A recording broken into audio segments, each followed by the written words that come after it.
네, 안녕하세요. 리서치 센터에서 석유화학 정유 섹터를 담당하고 있는 윤재성이라고 합니다.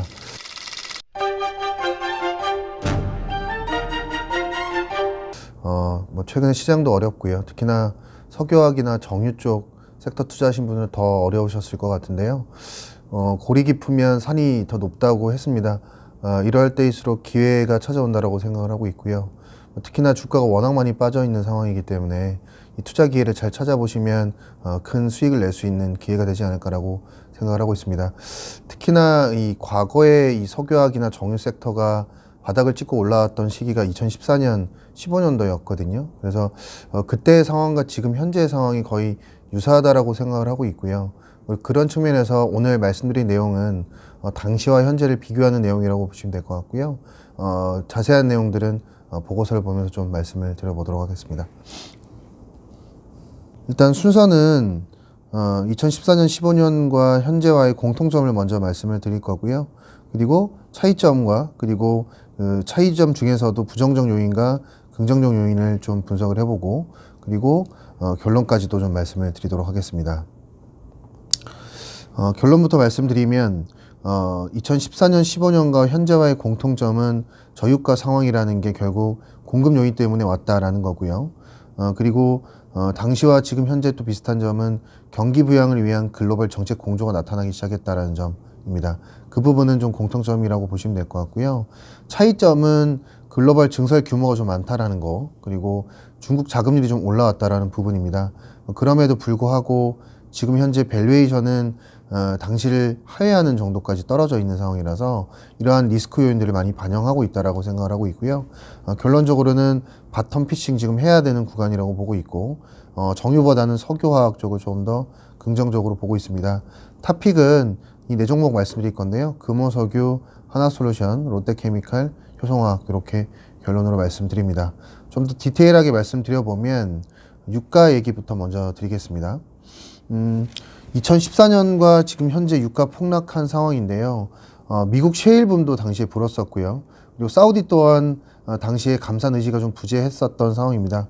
아시겠지만 이번에도 사우디가 이제 증산을 하겠다고 얘기를 했고요.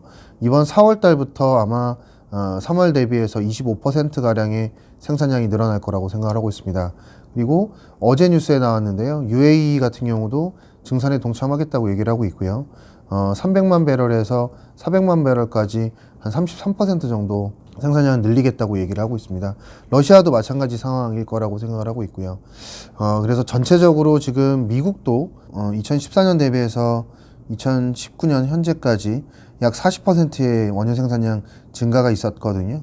결론적으로 미국도 그렇고 사우디도 그렇고 사상 최대치의 원유 생산량을 갱신하고 있다는 겁니다. 당연히 유가는 저유가가 유지될 수밖에 없다라고 생각을 하고 있고요. 그러면 왜 이렇게 사우디나 러시아가 원유 생산량 늘리려고 할까라고 생각해 보면 아시는 것처럼 시장에서 셰일 오일 업체들에 대한 공격이다라고 얘기를 하고 있습니다. 아마 이 부분은 공급적인 요인을 사우디나 러시아가 건드리는 거라고 보시면 될 것 같은데요. 제가 생각하기로는 이런 셰일 업체에 대한 공격뿐만 아니라 전기차 업체에 대한 공격도 들어가 있다고 생각하고 있습니다. 사실 셰일 업체를 건드린다고 하더라도 수요 측면에서의 전기차의 위협은 남아있을 수밖에 없는 상황이거든요. 그래서 지금 전기차 시장이 개화하기 전에 이렇게 유가를 떨어뜨려 놓으면 사실 전기차 시장이 개화하는 데 시간이 좀 걸릴 수밖에 없습니다. 소비자의 선택이 좀 달라질 수 있기 때문에요. 그런 부분들까지도 건드리는 거라고 생각을 하고 있어요. 그래서 쉽게 러시아나 사우디가 이제 합의에 들어가지는 않을 거라고 생각을 하고 있고요. 그런 측면에서 보면 유가는 저유가 상황이 꽤 오랫동안 지속될 수밖에 없다라고 보고 있습니다. 그래서 이러한 저유가 요인이 2014년, 15년도도 그렇고 지금도 그렇고 수요가 아니라 공급 요인이기 때문에 이런 부분들은 화학업체들한테 정유업체들한테 긍정적인 포인트라고 보실 수 있을 것 같아요. 그리고 경기 부양책 그리고 글로벌 경기 공조에 대한 얘기인데요. 차트를 한번 보시면 2015년, 16년도 사실 수요가 별로 안 좋았던 시기고요. 그 당시에 중국 같은 경우는 지준율과 기준금리를 지속적으로 1년간 인하를 시켰고요. 미국 같은 경우도 적임률을 계속 유지를 시켰던 바가 있습니다. 최근도 수요가 별로 안 좋아지기 시작하면서 중국도 금리 인하를 시작을 했고요. 미국도 마찬가지 상황이라고 보시면 될 것 같습니다. 그래서 2014년, 15년 당시와 지금 현재 글로벌 정책 공조가 뚜렷하게 나타나고 있다는 점. 물론 지금 현재 수요는 안 좋은 상황이죠. 그럼에도 불구하고 이런 정책적 부분들이 수요를 다시 개선시킬 수 있는 요인으로 작용할 수 있다고 생각하고 있습니다. 그럼 차이점이 어떤 것이냐라고 보면 수요 레벨은 확실히 좀 낮아지긴 했습니다. 좀 그 부분은 아쉽긴 한데요. 글로벌 GDP 증가율 같은 경우도 2014년, 15년도에 3.5% 정도 기록을 했었는데요. 지금 현재 작년 기준으로 보면 3% GDP 성장률밖에 나오고 있지 않은 상황이고, 올해 같은 경우는 아마 글로벌리 코로나19 영향 때문에 2%의 GDP 성장률밖에 예상이 되지 않는 상황입니다. 이런 부분도 좀 걱정인데요. 하지만 앞서 말씀드린 것처럼 글로벌 정책 공조가 있다라는 부분들은 다시 수요를 개선시킬 수 있는 요인이라고 생각을 하고 있고요. 그런 측면에서 이 앞서 말씀드렸던 글로벌 정책 공조가 굉장히 중요하다고 말씀드립니다. 그리고 증설 같은 경우도 사실은 좀 2014년, 15년 대비해서 좀 많긴 합니다.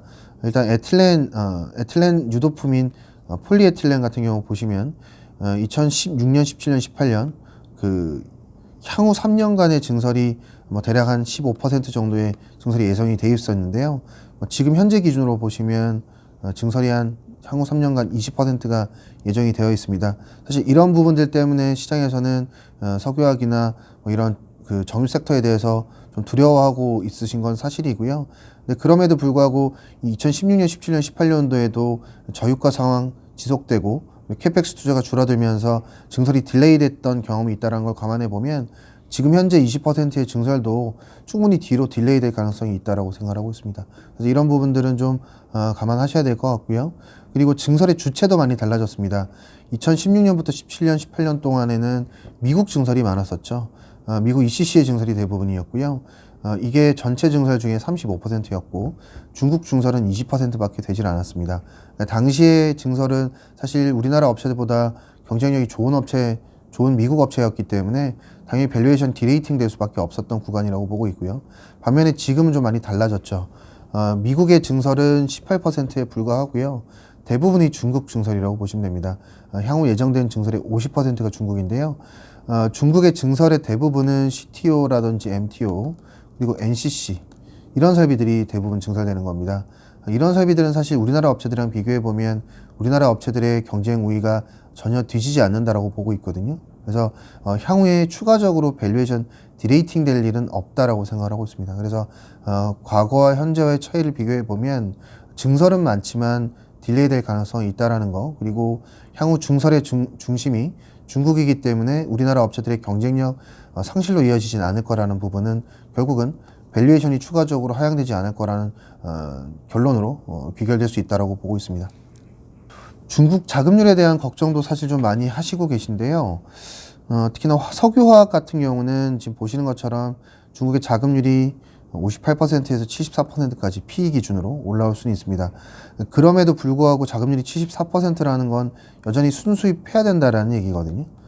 결론적으로 중국의 자금률이 올라가지만 순수입 포지션은 여전히 유지될 수밖에 없기 때문에 중국의 수요에 대해서 크게 과도하게 걱정할 이유는 없다라고 보고 있고요.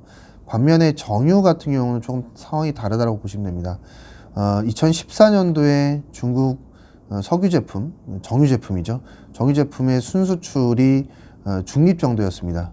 근데 2020년도에는 지금 중국 석유 제품 수출이 사상 최대치의 순수출을 기록을 하고 있는 상황이에요.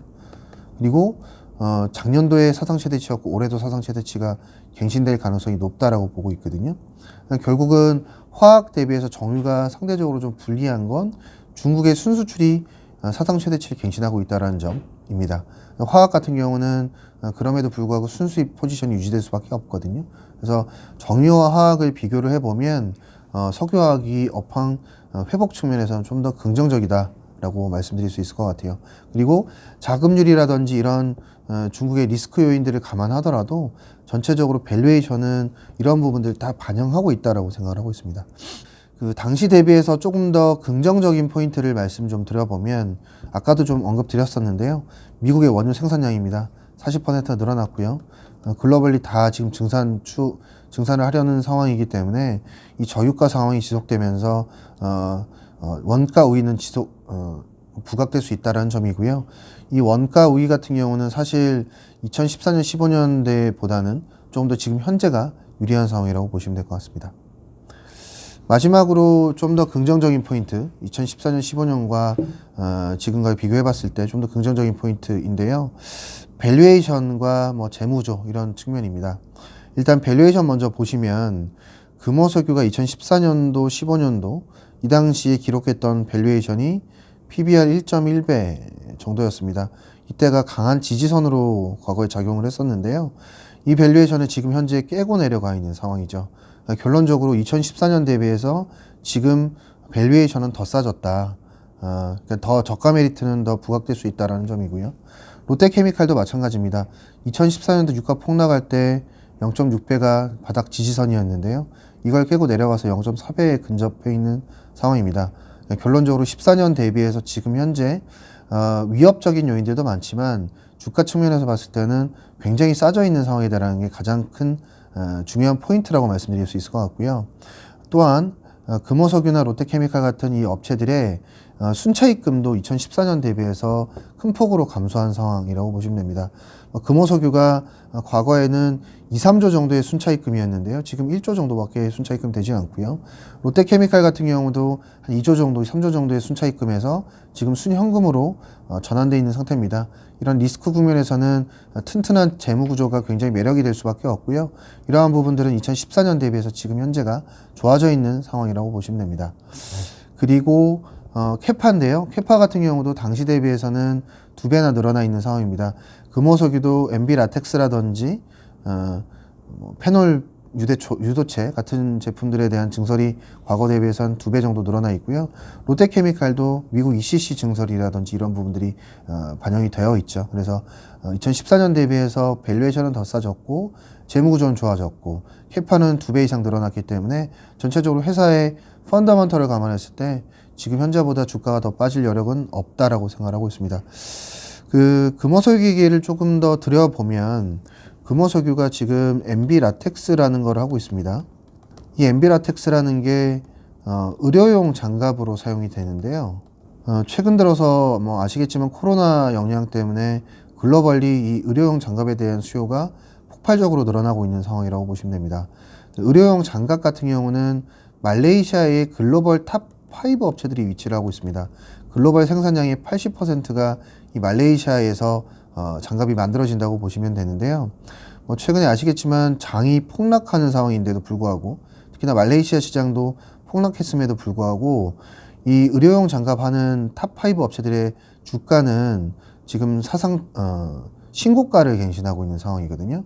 최근에도 계속 주가가 올라오고 있는 상황입니다. 이러한 부분들은 분명히 이 의료용 장갑에 대한 수요가 늘어나고 있다는 점을 반영한 주가 움직임이라고 생각을 하고 있고요.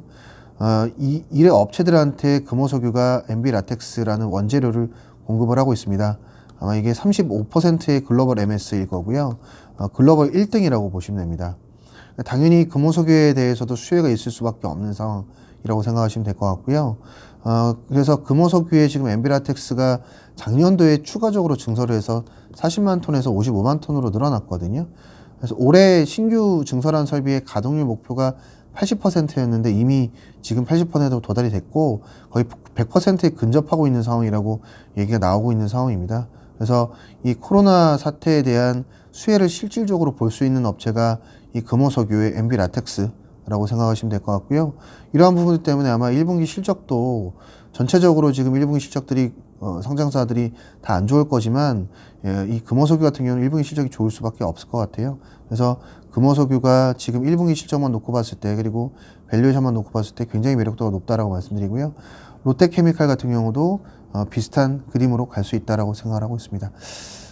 탑픽을 마지막으로 정리를 해서 말씀드리면 금호석유와 하나솔루션 그리고 롯데케미칼, 효성화학 이렇게 4개 업체들 화학 업체들 주로 좀 보시면 좋겠다라고 말씀드립니다. 네, 이상으로 발표를 마치도록 하겠습니다. 감사합니다.